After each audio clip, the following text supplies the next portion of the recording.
बिल्किस बानो के बलात्कारी 14 साल जेल में रहने के बाद बाहर आए, मगर यूपी में एक इमराना थी, वो तो मुसलमान थी, जिसके ससुर ने उसके साथ बलात्कार किया और उसके बाद मौलवी ने फतवा दे दिया कि अब इसके बाद वो अपने ससुर की पत्नी और पति की मां हो गई और उसके बाद वो इस्लाम के आलिम फाजिल बने रहे। वो मौलवी अरे सुनिए जरा, गलत क्या कह रहे हैं? मौलवी और मुकर्रम बने रहेंगे। अरे क्या कार्रवाई की गई उसके खिलाफ? क्या मुस्लिम पर्सनल लॉ बोर्ड ने एक बयान दिया? मुस्लिम औरतों की मजलूमियत को भी सहूलियत के हिसाब, सहूलियत की सियासत के तराजू पे तौला जाता है। क्यों बताइए? मेहरम की परंपरा हमारी बीजेपी सरकार ने खत्म की ना। उससे पहले मां बेटी नहीं जा सकती थी हज पे, अब जा सकती हैं। परिवार की 4 महिलाएं जा सकती हैं। हमने तलाक के बिद्दत खत्म किया। न्यूयॉर्क के यहूदी तो स्पीच दे रहे हैं कि अमेरिका हमारे नाम के ऊपर कतलेआम मचाए हुए है। ओपन एयर जेल में मुसलमान मासूम फिलिस्तीनियों का खून बहाया जा रहा है, ये रोका जाए। ये आप टीवी पे क्यों नहीं चला रहे हैं सर? ये अंतरराष्ट्रीय पार्टी है, सीधे शिकागो की खबर, नीचे की कोई बात ही नहीं आती बकर साहब।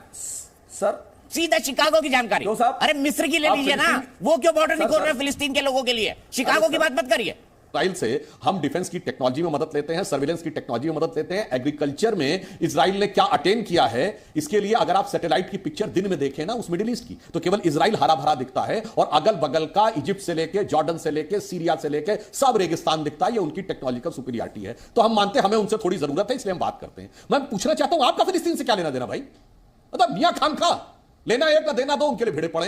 नमस्कार दोस्तों, स्वागत है आप सभी का। आप देख रहे हैं हिंदुस्तान पॉइंट ऑफ व्यू। दोस्तों आज मैं जिस वीडियो पर रिएक्शन देने वाला हूं वो वीडियो है जी न्यूज यूट्यूब चैनल का। दोस्तों आज की डिबेट होने वाली है बीजेपी के प्रवक्ता सुधांशु त्रिवेदी और ओवैसी के प्रवक्ता असीम वकार के बीच में। दोस्तों जब एंकर दीपक चौरसिया ने असीम वकार से पूछा कि आप लोग देश के साथ क्यों नहीं खड़े हैं, आप हिजबुल्ला और हमास के साथ क्यों खड़े हैं, इस्लामिक जिहादी वाला कीड़ा आप कब निकालेंगे? दोस्तों इस पर असीम वकार बोला हिजबुल्ला और हमास अल्लाह के शांति दूत हैं, इसलिए अब हम जिहाद भी करेंगे।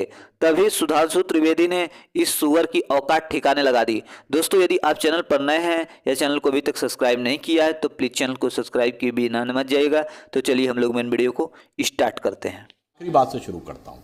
बिल्किस बानो के बलात्कारी 14 साल जेल में रहने के बाद बाहर आए, मगर यूपी में एक इमराना थी, वो तो मुसलमान थी, जिसके ससुर ने उसके साथ बलात्कार किया और उसके बाद मौलवी ने फतवा दे दिया कि अब इसके बाद वो अपने ससुर की पत्नी और पति की मां हो गई और उसके बाद वो इस्लाम के आलिम फाजिल बने रहे। वो मौलवी अरे सुनिए जरा, गलत क्या कह रहे हैं? मौलवी और मुकर्रम बने रहेंगे। अरे क्या कार्रवाई की गई उसके खिलाफ? क्या मुस्लिम पर्सनल लॉ बोर्ड ने एक बयान दिया? समाजवादी पार्टी की सरकार ने एक कार्रवाई की। इसलिए मैं कह रहा हूं मुस्लिम औरतों की मजलूमियत। आप देखिए, आप बोल रहे थे, मैं डिस्टर्ब नहीं कर रहा। असीम वकार साहब बीच में नहीं प्लीज। मुस्लिम औरतों के नहीं, आप गलत बात बोल रहे हैं सर। जनाब मुस्लिम, अरे जवाब देने का पूरा मौका दूंगा। असीम वकार जी जवाब देने का पूरा मौका दूंगा। सुनिए, आपका जब टर्न आए बोलिएगा। मुस्लिम औरतों की मजलूमियत को भी सहूलियत के हिसाब, सहूलियत की सियासत के तराजू पे तौला जाता है। क्यों बताइए? मेहरम की परंपरा हमारी बीजेपी सरकार ने खत्म की ना। उससे पहले मां बेटी नहीं जा सकती थी हज पे, अब जा सकती हैं। परिवार की 4 महिलाएं जा सकती हैं। हमने तलाक के बिद्दत खत्म किया। मुस्लिम महिलाओं की सहूलियत और मजलूमियत सियासत के तराजू पे तौली जाती है, उसके बाद होता है। अब मैं दूसरी बात पे आता हूं, अब इजराइल पे आता हूं। अरे हो गया भाई, आप बीच में क्या डिस्टर्ब कर रहे हैं भाई? दर्शकों को सब दिखाई पड़ता है, अपना टर्न आए तब बोलिएगा। क्यों क्रेडिट ले रहे हैं? अरे जनाब अपना टर्न आए तब बोलिएगा भाई। अरे एक और बात असीम वकार साहब ऐसा ना करिए, कितना पूरा मौका जबरदस्त दूंगा। असीम वकार साहब आप इतने सज्जन आदमी हैं, ना करिए ऐसा, पूरा मौका दूंगा आपको। बहुत अभी 1 घंटा बाकी है डिबेट में, हमारा लंबा शो होता है। आपको कह दीजिएगा कि साहब ये मेहरम की बात गलत है और हमारी सरकार ने गलत उसको रोका था, तलाक के बिद्दत हमने गलत रोका था। आप कहिएगा, जब आपका टर्न आए मेरी बात की धज्जी उड़ा दीजिएगा। अब मैं बताता हूं इस्लाम में कितना जबरदस्त भाईचारा है। अभी आपने इस्लामिक ब्रदरहुड की बात कही, अब पहले अपने देश से फिर इजराइल तक जाता हूं। ये पाकिस्तान तो इस्लामिक ब्रदरहुड पे बना था और पाकिस्तान बनने में सबसे बड़ा रोल तो यूपी बिहार के मुसलमानों का था। अलीगढ़ मुस्लिम यूनिवर्सिटी उसका सबसे बड़ा आइडियोलॉजिकल सेंटर था और यूपी बिहार का मुसलमान जब वहां गया तो मुहाजिर कह के भगा दिया गया। कहा गया तो आप कब्जा करे ले रहे हैं। और भारत हिंदू ब्रदरहुड पे नहीं बना था, मगर पाकिस्तान से पंजाबी और सिंधी हिंदू आया, भारत में रहा, बाकायदा प्रॉस्परस किया। मगर इस्लामिक ब्रदरहुड पे बने हुए पाकिस्तान ने यूपी के मुसलमानों को नहीं एक्सेप्ट किया, उन्हें मुहाजिर कह के भगा दिया और उनके साथ अत्याचार किया। अब आते हैं आपके ऊपर, इजराइल और इसके ऊपर। देखिए बड़ी वाजिब बात कही थी वकार साहब ने ये बताइए इजराइल से हमारा क्या लेने देना? हम आपको बताते हैं, इजराइल से हम डिफेंस की टेक्नोलॉजी में मदद लेते हैं, सर्विलेंस की टेक्नोलॉजी में मदद लेते हैं। एग्रीकल्चर में इजराइल ने क्या अटेन किया है, इसके लिए अगर आप सैटेलाइट की पिक्चर दिन में देखें ना उस मिडिल ईस्ट की, तो केवल इजराइल हरा भरा दिखता है और अगल बगल का इजिप्ट से लेके, जॉर्डन से लेके, सीरिया से लेके सब रेगिस्तान दिखता है। ये उनकी टेक्नोलॉजिकल सुपीरियरिटी है। तो हम मानते हैं हमें उनसे थोड़ी जरूरत है, इसलिए हम बात करते हैं। मैं पूछना चाहता हूं आपका फिलिस्तीन से क्या लेना देना भाई? मतलब मियां खामखा लेना एक ना देना दो, उनके लिए भिड़े पड़े। दीपक गौरव साहब, सबसे पहले मैं समझना चाहूंगा कि अमेरिका ने जो कुछ कहा है कि भाई गाजा पे कब्जा करने की बात इजराइल छोड़ दे, क्या ये अमेरिका का यू टर्न है? क्योंकि हमारे कुछ एक्सपर्ट हैं वो कह रहे हैं कि अमेरिका ने तब यू टर्न ले लिया, वो इजराइल के साथ नहीं है, मिडिल ईस्ट के देशों के साथ है, क्योंकि अरब देशों का उस पर दबाव है।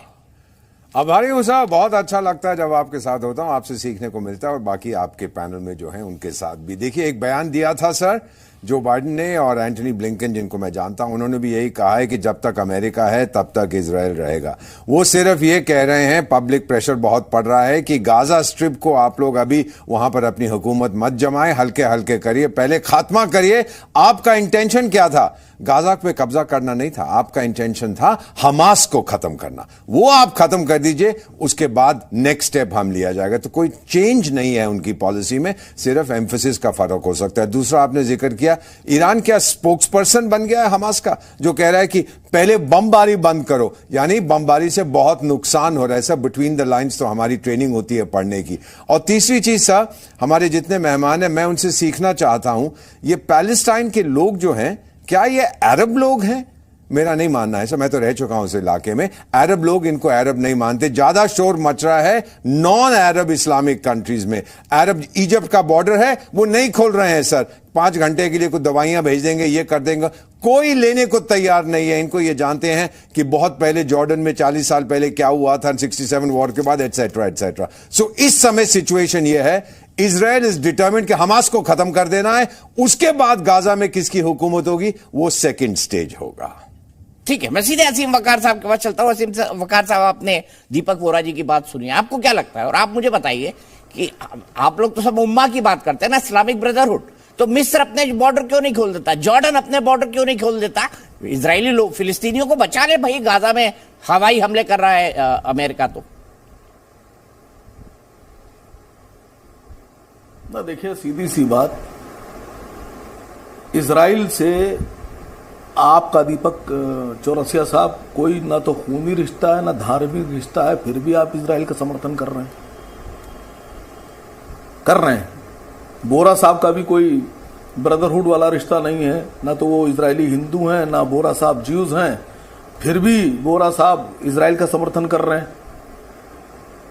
देखिए, जो मुल्क होते हैं इनकी अपनी पॉलिसीज होती हैं, लेकिन ह्यूमैनिटेरियन ग्राउंड के ऊपर, जो मानवता की जो ग्राउंड होती है, उस पर अगर बात की जाए, मैं आपसे छोटी सी बात पूछ रहा हूं। ये वार चल रही है फिलिस्तीन और इजराइल के बीच, ये पहली बार नहीं हुआ है, ये 1948 से लगातार चलती चली आ रही है। ये इससे पहले, अभी चलो हमास ने हमले किए, इससे पहले भी 7-8 महीने, साल भर, 2 साल पहले इजराइल लगातार गाजा में बम बरसाता रहता है, रॉकेट दागता रहता है, मस्जिद अक्सा पे फायरिंग करता रहता है।